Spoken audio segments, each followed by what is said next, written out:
میں تم سے پورے 16 سال بڑا اور ایک بچے کا باپ ہوں، جبکہ تم ابھی اگلے ماہ 18 سال کی ہوگی۔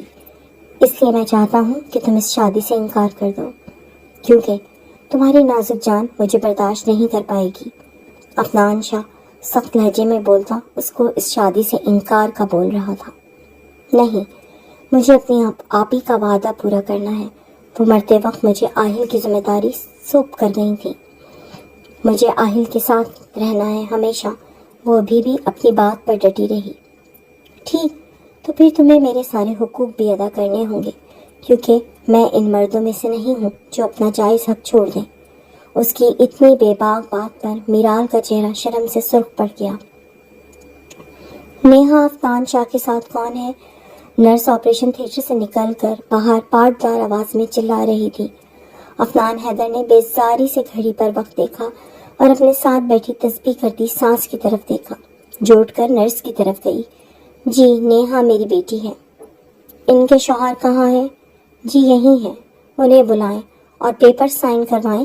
ان کا آپریشن کرتے وقت بلڈ لاس کافی ہو چکا ہے، کیونکہ ڈاکٹر آپ کو پہلے ہی اس بارے میں آگاہ کر چکی تھی کہ اگر زیادہ بلڈ لاس ہوا تو پیشنٹ کی جان خطرے میں ڈل سکتی ہے۔ مگر آپ لوگ کیس کروانے تو آ جاتے ہیں، مگر سچا بچہ کو 9 مہینے کھانے کو کچھ نہیں دیتے، پھر نارمل ڈیلیوری کے چکر میں کوہلو کے بیل کی طرح ان سے کام لیتے ہیں۔ اب اگر وہ لڑکی مر جاتی ہے تو زچے کی ذمہ داری کون لے گا؟ سمجھ نہیں آتی کون سی دقیانوسی زمانے کی باتیں ہیں جو بھوکا رکھ کر 12 گھنٹے زچے سے کام لیتے ہیں کہ طاقت ملتی ہے۔ ارے اگر اتنی ہی طاقت ملتی ہے تو خود کیوں نہیں ایسی منحوس سانس تندے کام کرتی؟ ڈاکٹر کی لاکھ ہدایت کے باوجود تم لوگ 2-3 الٹرا ساؤنڈ نہیں کرواتے؟ ارے جنرل معلوم کرتے وقت تو 4تھے مہینے بڑے یاد سے آتے ہو۔ اس سے پہلے اور بعد کے بارے میں کچھ سوچا کریں۔ نرس لگاتار بولتی جا رہی تھی۔ یہ دیکھے بنا کہ بینچ پر بیٹھے شخص کے چہرے پر کتنے بل پڑ چکے تھے اور لڑکی کی ماں مسلسل رو رہی ہے۔ کہاں سائن کرنے ہیں؟ اس نے بمشکل کنٹرول کرتے پیپرز چھینتے کہا اور پیپر سائن کر کے وارن کرنے والے انداز میں انگلی اٹھائی۔ جتنے پیسے لینے ہیں لو، جتنا پیٹ بھوکا ہے اتنا کھاؤ، مگر سچا بچہ زندہ چاہیے۔ سب جانتا ہوں یہ تم لوگوں کے ڈرامے ہیں۔ آپریشن کے لیے پہلے بہانے ڈھونڈتے ہو، پھر خون کی کمی، ہڈی کا مسئلہ، بلڈ پریشر، شوگر اور نہ جانے کون سی باتیں بنا کر چیر پھاڑ کر کے پیسے بناتے ہو۔ ارے ہٹی کٹی ہے وہ، اسے خون کی ضرورت نہیں۔ ایک بار اس زندان سے گھر جائے گی تو دیسی گھی اور گوشت کھا کر سارا خون بن جائے گا۔ کون سا انوکھا کام کر رہی ہے جو مر جائے گی؟ عفنان حیدر نے لاپرواہی سے کہا۔ ذکیہ بیگم دنگ رہ گئی۔ بالکل اپنی ماں جیسا لہجہ، رتی بھر بھی بیوی اور بچے کی فکر نہیں تھی۔ نرس منہ بناتی اندر بھاگ گئی۔ کچھ ہی منٹوں میں عفنان شاہ کو بچہ مل گیا۔ میرا آہل عفنان شاہ، میرا وارث۔ اس کا سینہ چوڑا ہو چکا تھا۔ میری بیٹی کیسی ہے نرس؟ دیکھیے، میں نے پہلے بھی بتایا تھا ماں جی، ان کا شوگر لیول کنٹرول نہیں ہو رہا اور اوپر سے خون بھی بہت بہہ چکا ہے۔ آپ لوگ خون کا انتظام کر رہے ہیں، نہ ہی اس بات کو سیریس لے رہے ہیں۔ ہمیں کیا، آپ کا پیشنٹ ہماری طرف سے چاہے لاش لے کر جائیں یا نیم مردہ، کیونکہ اب ان کی حالت بالکل ٹھیک نہیں رہی۔ نرس پیشہ ورانہ انداز میں کہتی چلی گئی۔ ذکیہ بیگم کے چہرے پر فکر کی پرچھائیاں چھا گئیں، جبکہ عفنان شاہ کے چہرے پر یکدم سایہ لہرایا، مگر اس کی ماں کی خوفناک نظروں نے اسے بیٹھنے پر مجبور کر دیا۔ جھوٹ بولتی ہیں یہ نرسیں، پیسے والے کو دیکھ کر یوں ہی کہتی ہیں۔ دیکھنا بس دوائیوں کا لمبا چوڑا بل بنانے کے لیے ڈرامہ کر رہی ہیں، ورنہ بھر بھر کر ملائی روٹی کھلاتی رہی ہوں، خالص دودھ پیتی رہی ہے، دیسی گھی پیتی رہی ہے، گنے کا رس پیتی رہی ہے، ایسے ہی مر جائے گی۔ گھر کی چکی کا آٹا کھاتی تھی۔ انہوں نے یوں کہا جیسے حاملہ کو صرف انہی چیزوں کی ضرورت ہوتی ہے۔ وہ بھول گئی کہ نیہا بچپن سے شوگر کی مریضہ تھی اور گھر کے چکی کے آٹے میں شوگر بہت ہائی لیول کی ہوتی ہے۔ گنے کا رس، خالص دودھ، ہر چیز میں بھر بھر کر قدرتی شوگر موجود ہوتی ہے، جبکہ اسے پھل، سبزیوں، دالوں، لو فیٹ ملک کے ساتھ ادویات کی ضرورت تھی۔ 4تھے مہینے کے اسکین کے بعد ڈاکٹر نے اسے جوار اور باجرے کا آٹا استعمال کرنے کا مشورہ دیا تھا، تو اس کی ساس نے عفنان کے لائے تھیلے ملازمین کو پکڑا دیے۔ ان میں کیا ہی جان ہوگی جو سچا بچہ کو لگے گی؟ ڈاکٹر تو چاہتے ہی یہی ہے ماں کمزور ہو جائے اور بچہ نارمل کرنے کی طاقت ہی نہ رہے۔ سب جانتی ہوں جتنی وہ چالاک بنتی ہے، زلیخا ان سے کہیں زیادہ چالاک ہے۔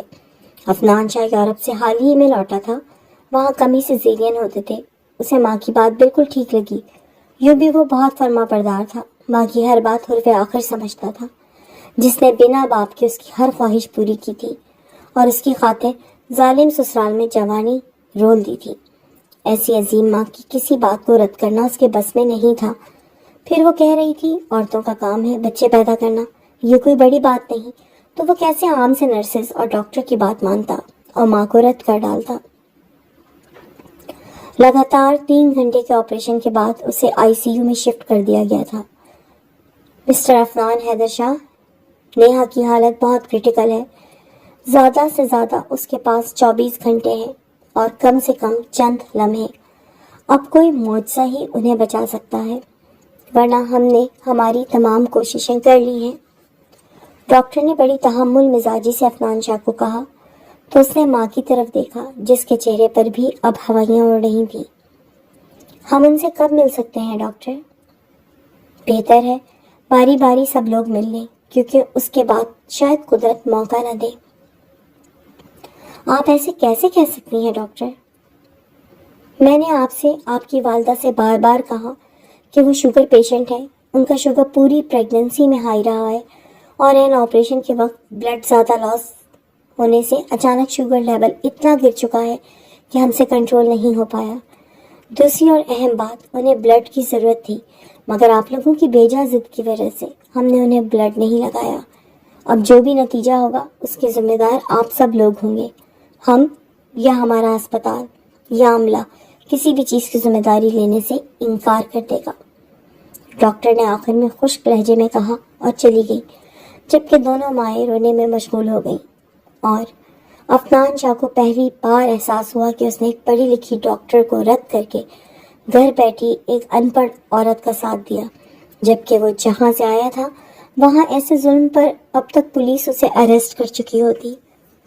پاکستان کی یہ بات مجرموں اور ظالموں کے لیے بڑی اچھی ہے کہ جب چاہیں جس پر چاہیں جی بھر کر ظلم کر سکتے ہیں، جتنی مرضی زیادتی کر سکتے ہیں۔ نہ ہی بیٹیوں کے والدین آپ سے پوچھنے آتے ہیں اور نہ ہی کوئی حکومت ایکشن لیتی ہے۔ عورت کے لیے سرے سے ہی کوئی قانون ہوتا ہی نہیں۔ آئی سی یو میں بے حد خنکی تھی، وہ رفتہ رفتہ بھاری قدموں کا بوجھ لیے وہاں گیا۔ نیہا نے بمشکل پلکیں اٹھائیں، عفنان شاہ نے جھک کر اس کی پیشانی پر لب رکھے۔ نیہا کے آنسوؤں کو رستہ مل گیا، کن پٹیاں بھیگنے لگیں۔ سب ٹھیک ہو جائے گا پگلی، مجھے اللہ پر یقین ہے۔ میں نے وسیم کو فون کر دیا ہے، بلڈ ارینج ہو چکا ہے۔ اس نے نہ جانے کیوں جھوٹ بولا، جبکہ اب اتنی ایمرجنسی میں خون کہیں سے بھی نہیں مل رہا تھا۔ جبکہ وہ آکسیجن ہٹا کر کپ کپاتے لبوں سے کچھ کہنے لگی، تبھی دروازہ کھلنے اور بند ہونے کی آواز پر بھی عفنان نے پلٹ کر نہیں دیکھا کہ کون ہے۔ شاہ، میرال سے نکاح کر لیں، میرے آہل کا دھیان رکھنا، اسے سوتیلی ماں کی جگہ ماسی کی محبت مل جائے گی۔ میرا آہل اسی میں اپنی ماں تلاش لے گا۔ آج سے میرا آہل میرال کا ہوا۔ ایسی باتیں مت کرو، تمہیں کچھ نہیں ہوگا، سب ٹھیک ہو جائے گا۔ وہ اس کی بات سن کر تڑپ ہی تو گیا تھا۔ وقت نہیں ہے عفنان، وعدہ کریں پلیز۔ میں ایسا کوئی گھٹیا وعدہ نہیں کروں گا۔ اس کے لہجے پر نیہا تڑپ اٹھی تھی۔ عفنان شاہ نے جو ہاتھ اس کے ہاتھوں میں پکڑایا تھا، نیہا نے اپنے سر پر بمشکل رکھا۔ میں نے اپنی اولاد کی محبت کی خاطر قربانی دی عفنان، اب آپ کی باری۔ آپ کو میری قسم ہے، ورنہ میں کبھی معاف نہیں کروں گی۔ پیچھے سے کچھ گرنے کی آواز پر وہ پلٹا۔ میرال کتابیں پکڑے کھڑی تھی، صدمے سے اس کی کتابیں گر گئیں۔ یونیفارم میں تھی، غالباً اسکول سے سیدھا یہیں آ گئی تھی۔ کتابیں گرنے کی وجہ نیہا کی باتیں نہیں بلکہ آپریٹر مشین کی سیدھی ہوتی لکیریں تھیں۔ دونوں پھٹی پھٹی نگاہوں سے اسے تک رہے تھے۔ میرال فوراً باہر بھاگی، ڈاکٹر ڈاکٹر میری بہن، پلیز اسے دیکھیے، انہوں نے اچانک بات کرنی بند کر دی ہے۔ ڈاکٹر اور نرسز بھاگ کر وارڈ میں داخل ہوئے۔ پلیز آپ لوگ باہر جائیے۔ نہیں، میں کہیں نہیں جاؤں گا، عفنان شاہ نے جنونی انداز میں کہا۔ وہیں باقی سب باہر جا چکے تھے۔ باہر میرال اور اس کی ماں کا رو رو کر برا حال تھا، تو سانس بھی الگ پریشان تھی۔ پھر اگلے 2 منٹ بعد ہی ڈاکٹر نے انگوٹھے باندھ کر چہرے پر سفید کپڑا ڈال دیا۔ Sorry, she is expired. اور بس ڈاکٹر کا کہنا تھا کہ کہرام مچ گیا۔ اس قدر کہرام مچا کہ شاہ حویلی میں جواں سالہ موت پر ہر آنکھ اشکبار تھی۔ جس گھر میں بیٹے کی پیدائش پر ڈھول پیٹ کر مٹھائیاں بانٹی جانی تھیں، وہاں ماتم اور بین کی چیخ و پکار تھی۔ نوحے تھے اور میرال ان ننھے سے روئی کے گولے جیسے خوبصورت آہل عفنان شاہ کو سرخ کمبل میں لیے صحن کے کونے میں بیٹھی خاموشی سے روتی رہی۔ یہ تم نے کیا کیا آپی؟ اتنی بڑی ذمہ داری مجھ پر ڈال دی۔ میں تو صرف 17 برس کی ہوں، مجھ سے یہ سب نہیں ہوگا۔ میں کیسے اس کا خیال رکھ پاؤں گی؟ یہ تو اپنی ماں ڈھونڈے گا، جب روئے گا میں کیسے اس کی بھوک مٹھاؤں گی؟ کیسے چپ کراؤں گی؟ اپنی آغوش کی گرمی میں کیسے اسے سمیٹ پاؤں گی؟ جہاں باقی سب کے اپنے غم تھے، میرال کا خود کا دکھ بہت بڑا تھا۔ نیہا کی موت کے بعد عفنان شاہ یکدم پاکستان چھوڑ کر چلا گیا۔ دن ہفتوں میں اور ہفتے مہینوں میں ڈھلنے لگے۔ میرال کی گود کا عادی، اس کے بازوؤں میں منہ چھپا کر سونے والا آہل اب تھوڑا بہت چلنے لگا تھا۔ ایک روز وہ لان میں بیٹھی پڑھائی کر رہی تھی جب اچانک عفنان شاہ چلا آیا۔ آہل اپنے ننھے ننھے قدموں سے لان میں ہی کھیل رہا تھا، پھولوں کو چھیڑتا، کبھی اپنی آنے کی کتابوں کو چھیڑتا۔ عفنان شاہ کے سب زخم پھر سے تازہ ہونے لگے۔ بچے دادی بھی روز ملنے آتے، نانی بھی خیال کرتی، مگر میرال نے بنا کہے اس کی ذمہ داری ایسے لی تھی جیسے وہ اسی کا بچہ ہو۔ 17 سالہ بچی نے بنا کسی ٹریننگ کے بچہ پالنا شروع کر دیا تھا، اور وہ بچہ اس قدر سمجھدار تھا کہ ایک پل کو پہلی بار ملنے والے دنگ رہ جاتے کہ یہ بچہ 8 ماہ کا ہے، جو کچھ باتیں کرنی بھی سیکھ رہا تھا۔ آہل نے پھول توڑا تو میرال نے گھورا، نو آہل، بیڈ بوائے، نو ماما۔ آہل کو دیکھ کر جو خوشی عفنان شاہ کو ہوئی تھی، اس کے منہ سے میرال کے لیے ماما کا لفظ سنتے ساری غارت ہو گئی۔ وہ لمبے لمبے ڈگ بھرتا آہل تک گیا۔ اس نے اس ننھے منھے بچے کو خرگوش کی طرح دبوچا جیسے خود بلی ہو۔ آہل ڈر سا گیا۔ یہ تمہاری ماں نہیں ہے، تمہاری ماں مر چکی ہے، اور تمہاری ہمت کیسے ہوئی میرے بیٹے کو ورگلانے کی؟ میرال اور آہل صحن سے گئے تھے۔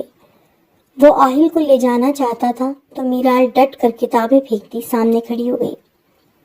یہ میرا بیٹا ہے، اور مرتے وقت آپ ہی نے اس کی ذمہ داری مجھے دی تھی۔ آپ اس طرح آہل کو مجھ سے نہیں چھین سکتے۔ جس نے ذمہ داری دی تھی وہ مر چکی، مگر اس کا باپ ابھی زندہ ہے۔ زندہ ہے تو پچھلے 8 ماہ سے کہاں تھا جب اس بچے کی ماں مر چکی تھی؟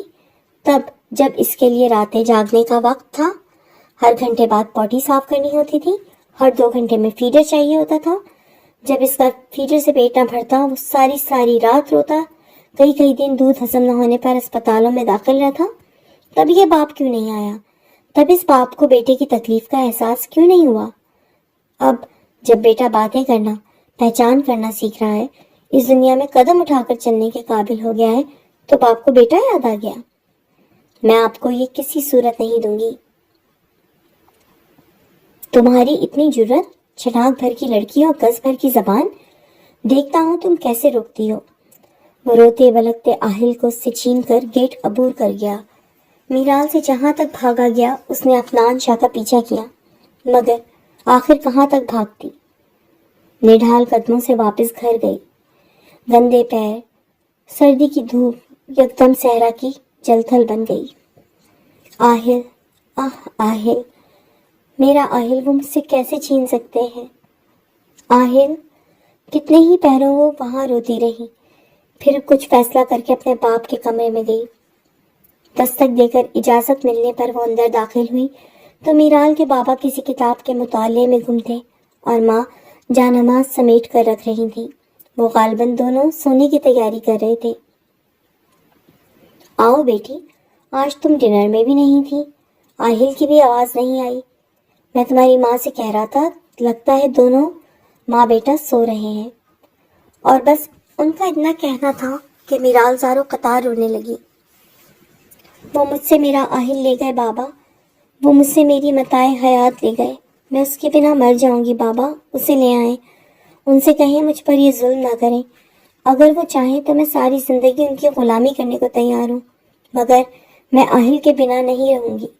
آپ ہی نے مرنے سے پہلے اس کی ذمہ داری مجھے دی تھی، وہ میرا ہے، وہ تب سے میری گود میں ہے جب سے اس نے آنکھیں بھی نہیں کھولی تھی، اب وہ کیسے اسے مجھ سے چھین سکتے ہیں؟ اور بس اس لڑکی کا اس طرح چیخنا چلانا تھا کہ وقاص صاحب متفکر ہو کر اٹھ بیٹھے۔ کون لے گیا ہے آہل کو اور کیسے اندر آیا؟ تم کہاں لے کر گئی اسے؟ ان کا کہنا تھا، ساتھ ہی ذکیہ بیگم کی بھی آنکھیں بھر آئیں۔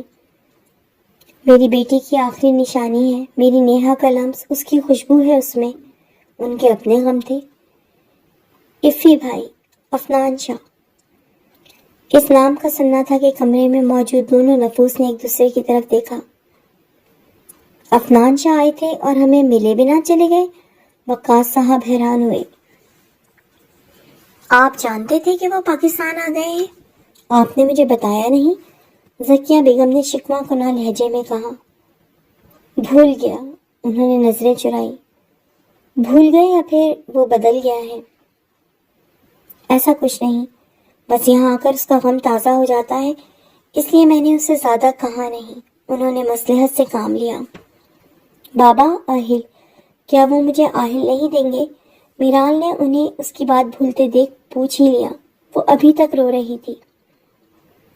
تم بھول رہی ہو میرال، آہل کے ساتھ ساتھ تمہاری بہن تمہیں اپنا شوہر بھی سونپ کر گئی ہے، پھر صرف آہل ہی کیوں؟ جانتی ہو نازش بھابھی مجھ سے کتنی بار تمہاری اور افنان کی شادی کا پوچھ چکی ہیں۔ اب تک تو میں یہی کہہ کر ٹالتا رہا کہ میرال 17 کی ہے، بالغ نہیں، مگر اگلے مہینے تم 18 کی ہو جاؤ گی، تب وہ آر یا پار کا فیصلہ مانگیں گی۔ اگر تم انکار کرتی ہو تو اس صورت میں ظاہر ہے وہ اپنی بیٹی کی شادی کہیں اور کر دیں گی، اور افنان کا حق آہل پر تم سے زیادہ ہے۔ وہ چاہے تا عمر بھی کہتا رہے یا اسے تمہارے حوالے کر دے، مگر رہے گا تو اس کا باپ وہی۔ اب دوسری صورت میں وہ تم سے 16 سال بڑا ہے اور ایک بچے کا باپ، تمہاری اپنے بھی کچھ خواب ہوں گے، تو تم ان خوابوں کو توڑنا نہیں چاہو گی۔ اس صورت میں آہل سے دستبردار ہونا پڑے گا، کیونکہ نہ اسے افنان کے بنا کوئی اور مرد تمہارے ساتھ قبول نہیں کرے گا، اور افنان بھی اسے تمہارے ساتھ کسی اجنبی گھر میں نہیں بھیجے گا، مگر آخری فیصلہ تمہارا ہی ہوگا۔ آہل چاہیے تو افنان کو اپنانا ہوگا، دوسری صورت میں میری بیٹی کو یہ قربانی دینی ہوگی۔ انہوں نے شفقت سے اس کے سر پر ہاتھ رکھتے کہا۔ وہ نم آنکھوں سمیت شکستہ قدموں سے باہر نکل گئی۔ وہ سمجھتی تھی، سب سمجھ رہی تھی کہ بابا اسے آگاہ کر رہے تھے، اس کے واقعی بڑے خواب تھے، وہ آہل کے لیے انہیں قربان کر سکتی تھی، مگر افنان کے ساتھ شادی؟ اس کے گلے میں گلٹی ابھر کر مدھم ہو گئی تھی۔ سڑک کنارے چلتے اس کا رخ تائی امی کے گھر کی طرف تھا۔ وہ بس چھپ کر آہل کو اس کے باپ کے ساتھ کچھ دیکھنا چاہتی تھی، مگر دروازے پر ہی اس کے قدم رک گئے۔ آہل زاروں قطار رو رہا تھا اور اندر سے تائی امی اور افنان کی لڑائی کی آوازیں آ رہی تھیں۔ فار گاڈ سیک امی، میں پہلے ہی آپ کی باتوں میں آ کر اپنا گھر خراب کر چکا ہوں، اپنی یہ دقیانوسی سوچ اپنے تک ہی محدود رکھیں۔ آپ کس زمانے کی بات کر رہی ہیں کہ ستیلی ماں آہل پر ظلم کرے گی؟ اس کی ماسی ہی ماں بن سکتی ہے، بچی ہے وہ، 16 برس چھوٹی ہے، اور جس عورت کے ساتھ میرا بچہ اسی کی بہن ہے، میرے لیے وہ نہ صحیح مگر قابل احترام رشتوں میں اس کا شمار ہوتا ہے۔ احترام بیوی کا بھی ہے۔ میری دقیانوسی سوچ کب کی مر چکی ہے۔ افی، مجھے اس کے لیے معاف کر دو میرے بچے، اپنی ظالم ماں کو معاف کر دو، مجھ سے بڑی بھول ہو گئی۔ خدا کے لیے ایک بار آہل کے سر سے ماں کا سایہ میری وجہ سے چھن گیا ہے. دوسری بار یہ غلطی تم مت کرنا. اس بار وہ مسکین ہوا تو اس بچے کی آہیں یہ گھر تباہ کر دیں گی. دیکھو کیسے بلک بلک کر رو رہا ہے اپنی ماں کے لیے. ترس کھاؤ اس پر. ماما ماما ماما. آہل پورا زور لگا کر رو رہا تھا مگر افنان کو اس پر ترس نہیں آیا. میں اپنی خود غرضی کے لیے میرال کی زندگی تباہ نہیں کر سکتا. بچی ہے وہ. سمجھنے کی کوشش کریں یہ ناممکن ہے کہ وہ مجھے سہ پائے. نابالغ بچی ہے, 17 برس کی. مر جائے گی وہ. آہل کا کیا ہے, خود ہی کچھ عرصے میں سنبھل جائے گا. بچہ ہے, بہل جائے گا. مگر اسے بہلانے کے لیے میرال کی زندگی تباہ کرنا ضروری نہیں. کیا ضروری ہے نیہا اور میرال دونوں کی زندگی ہمارے ہی ہاتھوں تباہ ہو؟ بس کر افی. اتنی بھی وہ بچی نہیں. اسے اس بات کا علم ہے. وہ موجود تھی جب نیہا نے یہ خواہش کی. اور تم اس پر سوتیلی ماں لاؤ گے تو وہ مجھ بوڑھی کے مرنے کے بعد اس پر ظلم کرے گی. بس یہ آخری فیصلہ ہے. اگر تم نے نیہا کی آخری خواہش پوری نہ کی تو اپنی ماں کا مرا ہوا منہ دیکھو گے. اگلے مہینے میرال 18 کی ہو جائے گی. اس تاریخ کو تم دونوں کی رخصتی ہوگی, جبکہ نکاح اگلے ہفتے, تاکہ شادی تک تمہارا دماغ درست ہو جائے. اور تم ابھی کے بھی جاؤ میرال کو اس کا بیٹا دے کر آؤ. رو رو کر بچہ ماں کے بنا ہلکان ہوا ہے. ظالم باپ مت بنو. اسے کچھ ہو گیا تو نیہا کی روح کو تکلیف ہوگی, مگر میرال, تمہارے چاچا چاچی اور تمہاری ماں سب اس کے بنا مر جائیں گے. دماغ خراب کیا ہے. خاموش ہو جاؤ بیوقوف. بچے لے کر جا رہا ہوں تمہاری نقلی ماں کے پاس. وہ اب آہل پر غصہ نکال رہا تھا اور بس اتنا سننا تھا کہ وہ الٹے قدموں اس گھر کی دہلیز سے نکل گئی. بمشکل گرتی پڑتی وہ گھر تک پہنچی. اسے آہل کے آنے سے پہلے کوئی فیصلہ لینا تھا. اپنے چہرے کے تاثرات نارمل کرنے تھے. وہ اپنی کمزوری اس شخص کو نہیں بتانا چاہتی تھی جس کی آواز سے بھی وہ سہم جاتی تھی. دروازے پر دستک سن کر سیدھی ہو بیٹھی. پکڑو اسے, بگاڑ کر رکھ دیا ہے. جب بچے پالنے نہیں آتے تو دوسروں کے بچے گود لیتی ہی کیوں ہیں؟ لوگ بگاڑنے کے لیے اپنے بچے پیدا کرو. میرے بیٹے پر نظر رکھنے کی وجہ کیا ہے؟ وجہ صاف ہے, آپ سے شادی. اس نے افنان کے حواسوں پر بم پھوڑا تھا. وہ بے یقینی سے اسے دیکھنے لگا. وہ چٹاک بھر کی لڑکی اسے کیا کہہ رہی تھی؟ وہ دنگ ہی تو رہ گیا تھا. ہوش میں ہو یا دماغ خراب ہو گیا ہے؟ میں ہرگز تم جیسی بیوقوف بچی سے شادی نہیں کروں گا. میں تو انکار نہیں کروں گی. شادی تو ہوگی اور اسی تاریخ کو ہوگی جس تاریخ پر ہونی طے ہے. وہ بازوؤں کو سینے پر باندھے اس کی آنکھوں میں آنکھیں ڈالے روب اور بھرم سے بولی, میں تم سے پورے 16 سال بڑا اور ایک بچے کا باپ ہوں, جبکہ تم اب بھی اگلے ماہ 18 سال کی ہوگی. اس لیے میں چاہتا ہوں کہ تم اس شادی سے انکار کر دو, کیونکہ تمہاری نازک جان مجھے برداشت نہیں کر پائے گی. افنان شاہ سخت لہجے میں بولتا اس کو اس شادی سے انکار کا بول رہا تھا. نہیں, مجھے اپنی آپ ہی کا وعدہ پورا کرنا ہے. وہ مرتے وقت آہل کی ذمہ داری مجھے سونپ کر گئی تھی. مجھے آہل کے ساتھ رہنا ہے ہمیشہ. وہ ابھی بھی اپنی بات پر ڈٹی رہی. ٹھیک, تو پھر تمہیں میرے سارے حقوق بھی ادا کرنے ہوں گے, کیونکہ میں ان مردوں میں سے نہیں جو اپنا جائز حق چھوڑ دیں. اس کی اتنی بے باک بات پر میرال کا چہرہ شرم سے سرخ پڑ گیا. اس نے کب سوچا تھا افنان شاہ اس سے اس قدر بے باکی سے بات کرے گا. وہ آہل کو پکڑتے رخ موڑ گئی. وہ اس کی پشت پر سخت نگاہ ڈالتا بڑبڑاتے باہر نکل گیا.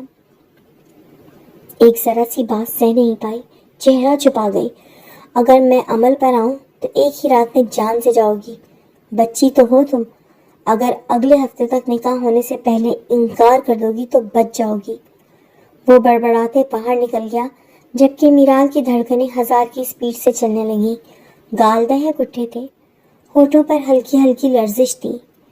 ماما, تھانہ 22. آہل نے اسے اپنی طرف متوجہ کیا. وہ سر ہلاتی افنان کے خیال کو جھٹک کر اسے لیے کچن کی طرف چلی گئی. اور یہ محض چند ہی دنوں کی بات تھی. اسے لگا آہل کو پانے کے لیے یہ قیمت کچھ بھی نہیں. وہ اسے سوتیلی ماں کے حوالے نہیں کر سکتی تھی, اسی لیے چپ چاپ سب ہوتے دیکھ رہی تھی. وہ یہ بھی جان چکی تھی اگر وہ عفنان کی منت سماجت کر کے آہل کو چھین بھی لے تب بھی آہل کو کوئی اور مرد قبول نہیں کرے گا، اور یہ وہ پوائنٹ تھا جس پر آ کر وہ 17 سالہ لڑکی ایک میچور فیصلہ لینے پر مجبور ہو گئی تھی۔ اور کیا گارنٹی تھی اگر وہ عفنان کو چھوڑ کر کسی ہم عمر کا ہاتھ تھام لے تو وہ اسے خوش رکھے گا، اس کے خواب مکمل کرنے میں مدد کرے گا، یا اسے معاشرے میں وہ مقام دے گا جو آج کی عورت کے پاس ہرگز نہیں ہے۔ میرا جسم میری مرضی والی عورتوں نے سب عورتوں کے چہروں پر کالک مل کر رکھ دی تھی۔ آج کل کے دور کا ہر مرد یہی سمجھتا تھا کہ اس کی ماں بالکل ٹھیک کہتی ہے کہ بیوی کھانا گرم کر کے نہیں دے سکتی، بنانا تو دور کی بات، کپڑے دھونے، برتن صاف کرنے، اپنا گھر صاف کرنے کے بعد اپنا آپ ماسی لگتا ہے۔ ایسے دور میں وہ کسی ہم عمر جذباتی مرد کو یہ نہیں کہہ سکتی تھی کہ اسے پڑھنا اور ڈاکٹر بننا ہے، اور نہ ہی وہ اپنے بھانجے کی ذمہ داری اس شخص کو دے سکتی تھی جو کم عمر جذباتی ہو، اپنی ماں بہنوں کے اشاروں پر روبوٹ بن کر چلے جسے سٹینڈ ہونے کے لیے وقت درکار ہوتا۔ پھر وہ ایسے میں آہل کی ذمہ داریاں اور اپنی پڑھائی کا بوجھ لے کر کہاں جاتی؟ بس پھر کیا تھا، سوچو کہ بھنور میں الجھے ہی الجھے نکاح کا دن آن پہنچا۔ خاندان والے ایک بار پھر مایوسی کا شکار ہوئے تھے، وہ جو عفنان شاہ کی وطن واپسی اور نیہا کی موت پر خوش تھے کہ چلو بیٹی نندوں جیٹھوں والی سسرال میں نہیں جائے گی۔ کسی کو لگتا خالہ میرا رشتہ لے گی، کسی کو لگتا پھپھو میرا رشتہ لے گی، ایک سے بڑھ کر ایک امیدوار راہوں میں پھول بچھائے کھڑا تھا، مگر عفنان شاہ کا نکاح اپنے سے 16 برس چھوٹی لڑکی سے ہوتے دیکھ بہت سے چہرے جل بھن گئے تھے، کئی ایک نے تو اٹھ کر مبارکباد بھی نہیں دی تھی، جبکہ وہ نازک جان اپنے پہلو میں بیٹھے سفید شلوار قمیض میں ملبوس شخص کی وجاہت ایک بار بھی آنکھ اٹھا کر نہیں دیکھ پائی تھی۔ نکاح مبارک، اب میری شدتوں کو سہنے کے لیے تیار رہنا لٹل فیری۔ گلاب جامن اس کے منہ کو لگاتے اس نے باقی کا اپنے منہ میں لے لیا تھا۔ اس قدر لہو سلگاتا لہجہ وہ نازک سراپا کانپ کر رہ گئی تھی۔ اچھی لگ رہی ہو، بس اب جلدی سے 18 کی بھی ہو جاؤ، ایک اور وار آیا تھا۔ ایکسکیوز می، ہم نے تو سمجھا تھا یہ شادی آہل کے لیے ہو رہی ہے، مگر اب لگتا ہے اس شادی کے لیے آہل کو اڈاپٹ کیا گیا ہے، ان کی مشترکہ پھپھوزاد نے گفٹ سامنے رکھتے طنزیہ لہجے میں کہا۔ تمہیں اتنی بے چینی کیوں ہو رہی ہے؟ میرے بیٹے کو کوئی بھی اڈاپٹ کرے، وہ اس کے مقابل کھڑا ہو گیا تھا۔ مجھے بے چینی کیوں ہوگی؟ بے چینی تو ان کو ہو جو دوسروں کے بچے کے ساتھ تب انصاف کرے جب ان کے بچے بھی ہو جائیں، دیکھیں گے۔ وہ منہ بناتی چلی گئی تو عفنان ضبط سے مٹھیاں بھیجے وہاں سے نکل گیا۔ گولڈن شرارے اور سبز قمیض میں وہ نازک سی دلہن آنسو پیتے وہیں بیٹھی رہ گئی۔ ویسے بھابھی آپ نے اچھا نہیں کیا، اتنی چھوٹی سی بچی کو بہو بنا لیا۔ ارے میری نمرہ بھی تو نیہا کی بہن تھی، سینے سے لگا کر رکھتی بہن کی اولاد۔ آپ نے اسی تھالی میں پھر منہ مارا جہاں سے پہلے بیٹے کو زخم لگے ہیں۔ ارے یہ لڑکیاں تو ہیں ہی منوس، بڑی کی اولاد نہیں، دوسری ویسے بھاگ گئی، تیسری بچہ پیدا کرتے مر گئی، چوتھی کو بہن کا رنڈوا نظر آنے لگا۔ ارے میں کہتی ہوں اپنی عمر کا لحاظ ہی کر لیتی۔ مگر خاندان کا سب سے حسین لڑکا پھنسا لیا۔ پھپھو شروع ہو چکی تھی، ان کا بس نہیں چل رہا تھا کسی طرح ابھی بھی میرال کو اٹھا کر ویسے ہی اپنی سانولی سلونی کالے پیروں والی نمرہ کو بٹھا دیتی، جس کا منہ دودھ جیسا، ہاتھ سانولے، گردن درمیانی اور پیر بالکل کالے تھے۔ ضرور پھپھو، نمرہ بھی اچھی چوائس ہے میرے لیے۔ عفنان کی بات پر پھپھو پلٹی اور باری جاتی نظروں سے دیکھا۔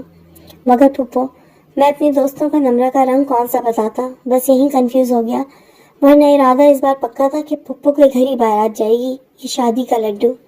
وہ ان کے حیرت کھلے منہ میں لڈو ڈالتے سیٹی بجاتا نکل گیا، جبکہ زکیہ بیگم اور نازش بیگم نے بمشکل مسکراہٹ ضبط کی۔ اف آہل تنگ مت کرو، مجھے کپڑے بدل لینے دو، پھر آتی ہوں۔ ماما نینی، آپ آنکھیں بند کرو، ماما اپنے گڈے کو آ کر سلاتی ہے۔ وہ اس پر جھک کر پیار کرتی پھر اٹھ گئی۔ دوپٹہ اتار کر وہ واش روم گئی، تبھی دستک کی آواز پر اسے لگا اس کی ماں ہے۔ فوراً سے واپس نکلی۔ پلیز آہل کو دیکھیں، میں ذرا فریش ہو لوں۔